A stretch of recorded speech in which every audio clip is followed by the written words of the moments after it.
മറിയം, നീ ഭയപ്പെടേണ്ട. ദൈവസന്നിധിയിൽ നീ കൃപ കണ്ടെത്തിയിരിക്കുന്നു. നീ ഗർഭം ധരിച്ച് ഒരു പുത്രനെ പ്രസവിക്കും.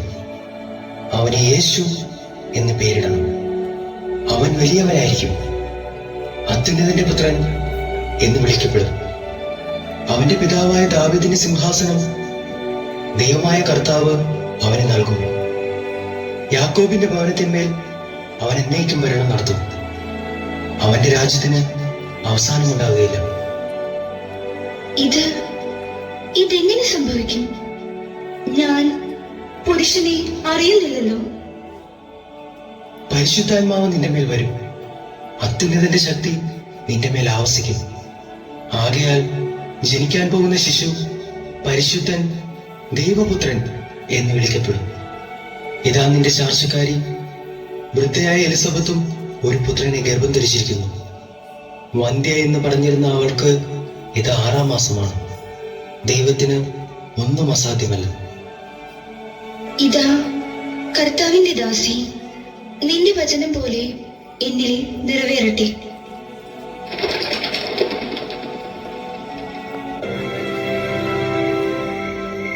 ഈ ഒരവസ്ഥയിൽ ഞാൻ അവളെ ഉപേക്ഷിച്ചാൽ ഈ സമൂഹം അവളെ കല്ലെറിഞ്ഞു കൊല്ലും. പക്ഷേ മറ്റൊരുവന്റെ ശിശുവിനെ ഉദരത്തിൽ വഹിച്ചിരിക്കുന്നവളെ സ്വീകരിക്കുന്നതും ഉചിതമല്ല. രഹസ്യമായി ഉപേക്ഷിക്കുന്നതാവും നല്ലത്.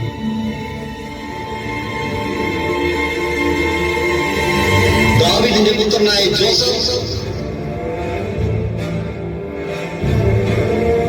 മറിയത്തെ ഭാര്യയായി സ്വീകരിക്കാൻ നീ ശങ്കിക്കേണ്ട. അവൾ ഗർഭം ധരിച്ചിരിക്കുന്നത് പരിശുദ്ധാത്മാവിൽ നിന്നാണ്. അവൾ ഒരു പുത്രനെ പ്രസവിക്കും. നീ അവന് യേശു എന്ന് പേരിടണം.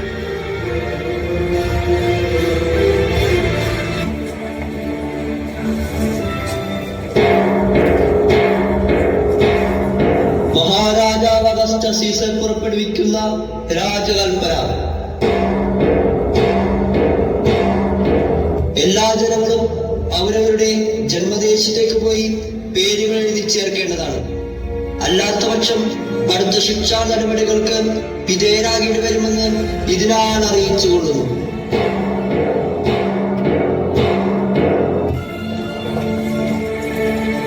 ബത്ലഹേമിലേക്ക് ഇവിടെ നിന്ന് ഒരുപാട് ദൂരമുണ്ട്. ഗർഭിണിയായ നിന്നെയും കൂട്ടി അത്ര ദൂരം സഞ്ചരിക്കുന്നത് ഉചിതമല്ല. പേരെഴുതി ചേർക്കപ്പെടണമെന്നത് രാജകൽപ്പനയാണ്. അതനുസരിക്കുവാൻ നമ്മൾ ബാധ്യസ്ഥരാണ്. രാജകൽപ്പനയാണ്, അതെനിക്കും അറിയാം. പക്ഷേ ശിശുവിന്റെ കാര്യം അത് നമ്മൾ ശ്രദ്ധിക്കേണ്ടതല്ലേ? ഇത് ദൈവനിശ്ചയമാണ്.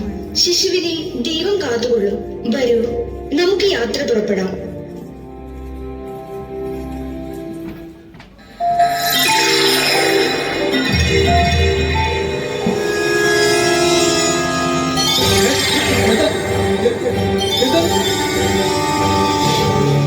എന്താണിത്?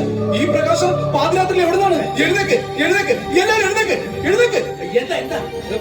എന്ത് പറ്റി? എന്താ പ്രശ്നം? ഒരു വെട്ടം. വെട്ടമോ? എവിടെ എവിടെ? എന്ത് വിളിച്ചു?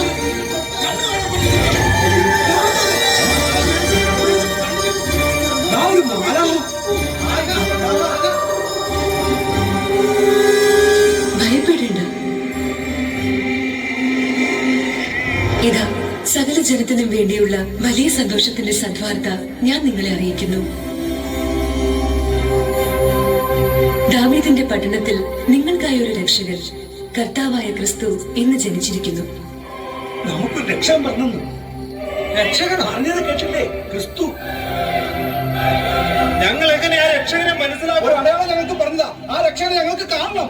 ഇതായിരിക്കും നിങ്ങൾക്കുള്ള അടയാളം. പിള്ളക്കച്ച കൊണ്ട് പൊതിഞ്ഞ് പുൽത്തൊട്ടിയിൽ കിടത്തിയിരിക്കുന്ന ഒരു ശിശുവിനെ നിങ്ങൾ കാണും. ഞങ്ങൾ ഇവിടെ പുറപ്പെടാം. എത്രയും വേഗം ശിശുവിന്റെ അടുത്തെത്താം.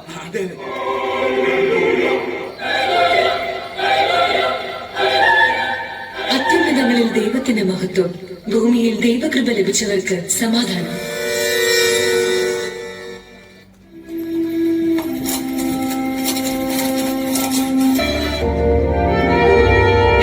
രാജാവ് നീനാൾ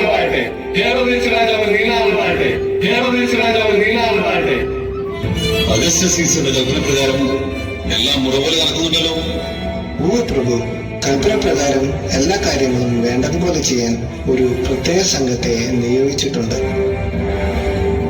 പ്രഭു, അങ്ങയെ മുഖം കാണിക്കാൻ 3 ജ്ഞാനികൾ പുറത്ത് കാത്തു നിൽക്കുന്നുണ്ട്. അവരോട് കടന്നു വരാൻ പറയും. ഉത്തരവ് പോലെ. ഒന്നിനും ഒരു കുറവും ഉണ്ടാകരുത്. കൽപ്പന പോലെ പ്രഭു. ഹെറോദേസ് രാജാവിന് പ്രണാമം. നമ്മുടെ കൊട്ടാരത്തിലേക്ക് മൂവർക്കും സ്വാഗതം.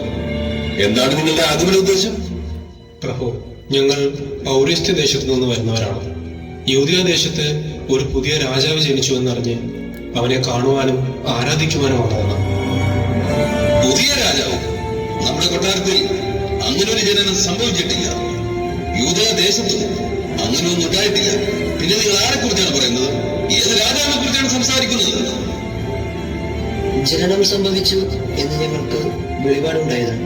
ശിശുവിനെ കണ്ടെത്താൻ യാത്ര പുറപ്പെട്ട ഞങ്ങൾ വഴികാട്ടിയായി കിഴക്ക് ദിക്കിൽ ഒരു നക്ഷത്രമുണ്ട്. ആ നക്ഷത്രം ഞങ്ങളെ ഈ ദേശത്തേക്കാണ് നയിച്ചത്.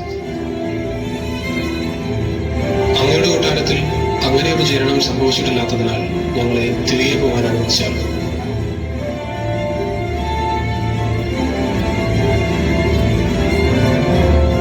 നിങ്ങൾ പോയി ആ ശിശുവിനെ അന്വേഷിക്കുക.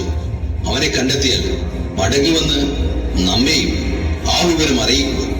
നമുക്കും പോയി അവനെ ആരാധിക്കാം. ഉത്തരവ് പോലെ പ്രഭു.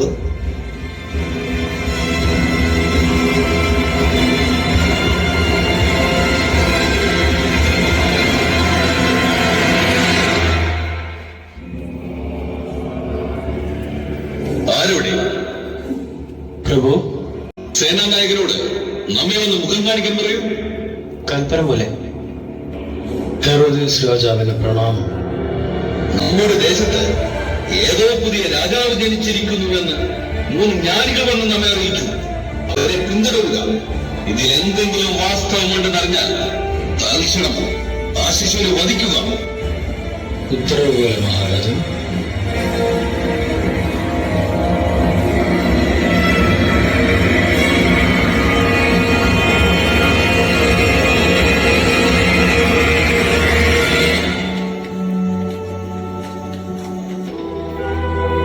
അത്യുന്നതങ്ങളിൽ ദൈവത്തിന് മഹത്വം, ഭൂമിയിൽ ദൈവകൃപ ലഭിച്ചവർക്ക് സമാധാനം.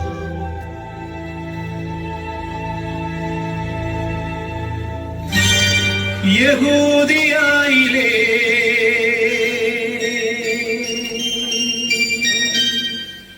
ഒരു ഗ്രാമത്തിൽ ഒരു ധനുമാസത്തിൻ കുളിരും രാവിൽ രാപാർത്തിരുന്നു ഗജപാലക ദേവനാദം കേട്ടു ആമോദര. താരകം തന്നെ നോക്കി ആട്ടിടയർ നടന്നു. താരകം തന്നെ നോക്കി ആട്ടിടയർ നടന്നു. തേജസ് മുന്നിൽ കണ്ടു അവർ വേദനം തന്നിൽ വന്നു. തേജസ് മുന്നിൽ കണ്ടു അവർ വേദനം തന്നിൽ വന്നു. രാജാതിരാജന്റെ പൊൻതിരുമേനി അവർ പാലിത്തൊഴുത്തിൽ കണ്ടു. മന്നവർ മൂവരും ദാവീദിൻ സുതനേ, മന്നവർ മൂവരും ദാവീദിൻ സുതനേ. കണ്ടു വണങ്ങിടുവാൻ അവർ കാഴ്ചയുമായി വന്നു. കണ്ടു വണങ്ങിടുവാൻ അവർ കാഴ്ചയുമായി വന്നു. ദേവാദിദേവന്റെ തിരുസന്നിധിയിൽ അവർ കാഴ്ചകൾ വെച്ചു വണങ്ങി. യഹൂദിയായിലെ ഒരു ഗ്രാമത്തിൽ ഒരു ധനുമാസത്തിൻ കുളിരുണ്ടാവിൽ ഗജപാലക ദേവനാദം കേട്ടു ആമോദര. വർണ്ണരാജികൾ വിടരും വാനി, വെള്ളിമേഘങ്ങൾ ഒഴുകും രാവിൽ.